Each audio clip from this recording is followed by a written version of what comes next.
Question de Arnaud Septime. Bonsoir, quelle est votre position sur Laurent Gbagbo et sur la France-Afrique en général?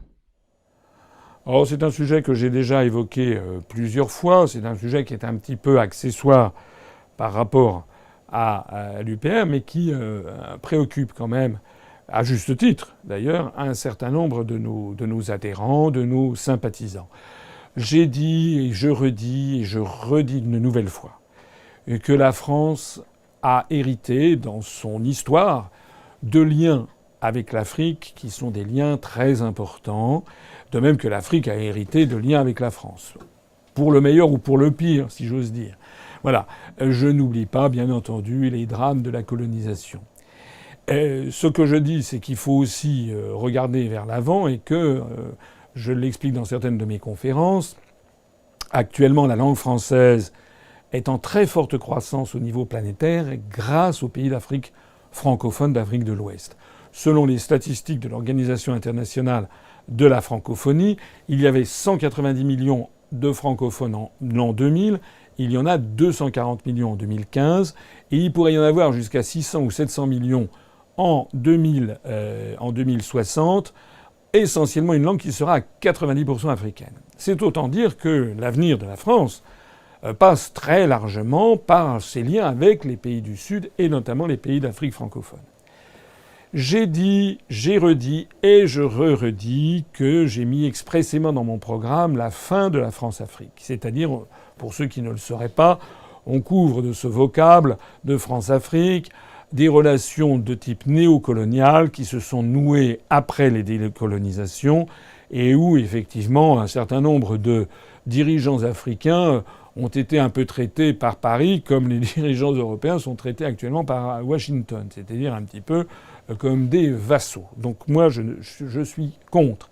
Sur l'affaire de Laurent Gbagbo, par exemple, je considère que cette situation est très choquante. Je connais un certain nombre de personnes, excusez-moi, d'Ivoiriens notamment, qui sont des partisans de Gbagbo. J'estime que tout ça, toutes ces affaires ne sont pas claires, que son successeur a été mis en place d'une façon qui n'est pas conforme à ce que doivent être les valeurs et les principes défendus par la République française. Voilà ce que je dis. Je dis aussi que, s'agissant du franc CFA, je suis assez souvent interrogé sur la question du franc CFA. Là aussi, je suis, logique avec moi-même. Toutes les monnaies plurinationales de l'histoire ont toujours éclaté. Donc je pense que ce sera la même chose avec le franc CFA qui a vocation, à mon avis en tout cas, a vocation à se dissoudre dans les prochaines années. Donc que l'on soit vraiment très clair, dans mon esprit, on doit avoir une relation de partenariat totalement renouvelée avec l'Afrique. Ça ne veut pas dire laisser tomber l'Afrique ou que l'Afrique laisse tomber la France. Parce que beaucoup de gens se battent contre la France-Afrique, mais il faudrait aussi qu'elles se battent, ces personnes, contre l'Amérique-Afrique ou la Chine-Afrique. Parce qu'actuellement, la France progressivement semble disparaître et d'être remplacée par des relations qui ne valent guère mieux, peut-être même d'ailleurs qui sont pires. Je ne suis pas absolument certain que ce soit parfait. Moi, je voudrais que dans le monde du XXIe siècle, on aboutisse à des relations équilibrées, de vraies coopérations, d'amitié, d'échanges équilibrés, d'échanges équitables entre le Nord et le Sud. Et de toute façon, je pense que ça va s'imposer parce que je pense tout simplement que le continent africain pourrait très bien être, au XXIe et au XXIIe siècle, un nouvel Eldorado. Je rappelle ce qui se passe en ce moment en Angola, qui est une colonie africaine, qui est une ancienne colonie portugaise. En Angola désormais, il y a plus d'immigrés portugais en Angola que l'inverse. L'Angola connaît une très forte croissance économique. On y a découvert à la fois du tungstène, du molybdène, des terres rares, de l'or, des diamants, des hydrocarbures offshore, etc. Donc il y a des perspectives tout à fait considérables. Voilà, moi je trouve qu'il serait tout à fait dommage que la France finalement distende ses liens avec l'Afrique pour se placer sous le parapluie de l'oncle Sam dans le cadre de la construction européenne. J'espère en tout cas que la personne qui me pose cette question se rend compte que je suis sur la scène politique française le seul, je dis bien le seul responsable politique qui explique qu'au fond, la construction européenne, c'est un apartheid qui ne dit pas son nom. Voilà. Et en vertu de quoi la France devrait-elle fusionner avec la Lettonie, l'Estonie, la Lituanie, etc. Et en revanche, demander aux pays du monde arabe ou du pays du Maghreb arabe de créer l'UMA, l'Union du Maghreb arabe, de pousser les pays d'Afrique. Pourquoi ça ? C'est une vision...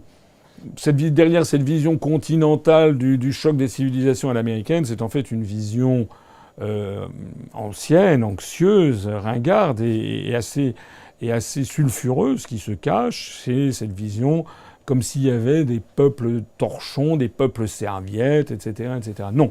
Moi, ma vision du monde du XXIe siècle et du XXIIe siècle et des siècles qui viennent, c'est une vision où tous les peuples sont en contact avec tous les autres.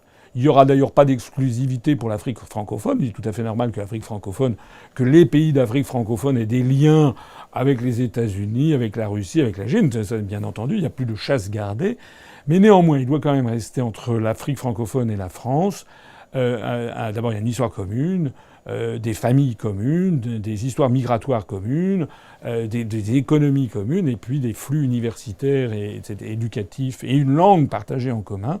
Je rappelle que dans le programme que j'ai présenté, dans le programme présidentiel, je proposerai, si je suis élu président de la République, que l'on crée un parlement des États francophones qui se situerait à Paris. On proposerait à l'UNESCO d'être translaté à Strasbourg dans les locaux laissés vacants par le Parlement européen, puisque nous aurons quitté l'Union européenne. Donc ça sera d'ailleurs des locaux beaucoup plus grands pour les 150 délégations qui sont à l'UNESCO. On aura donc l'UNESCO, cette organisation des Nations Unies pour les sciences et la culture, qui sera ainsi à la frontière entre le monde germanique et le monde latin, ce qui sera un gage de paix et non pas de guerre. On ne quitte pas l'Union européenne pour faire la guerre à l'Allemagne. Au contraire, c'est pour rétablir des liens d'équilibre et d'indépendance réciproque, mais de confiance et d'estime réciproque. Et puis, dans les locaux laissés vides de l'UNESCO, et à ce moment-là, on pourrait proposer, si les pays africains sont d'accord, bien entendu, un parlement des États francophones qui essaierait, ils ne sont pas obligés d'y parvenir, mais essaierait sur les grands sujets internationaux notamment, par exemple sur le système financier international, sur les échanges nord-sud, sur le système monétaire international, j'en ai parlé, sur la situation dans telle ou telle zone du monde, par exemple la situation au Moyen-Orient, eh bien d'avoir une position commune de la majorité des États de la francophonie, parce que je rappelle quand même, et je conclurai là, que une langue, c'est une vision du monde. Voilà. Et on a souvent beaucoup plus d'affinité avec quelqu'un, quelle que soit la couleur de sa peau, quelqu'un qui parle la même langue que vous, on a beaucoup plus d'affinité qu'avec quelqu'un qui a la même couleur de peau que vous, mais qui parle une langue totalement inconnue, comme par exemple, on va dire que je fais une fixation, mais par exemple l'estonien ou le finlandais. Je pense qu'en fait, on a beaucoup moins de liens, beaucoup moins d'atomes crochus.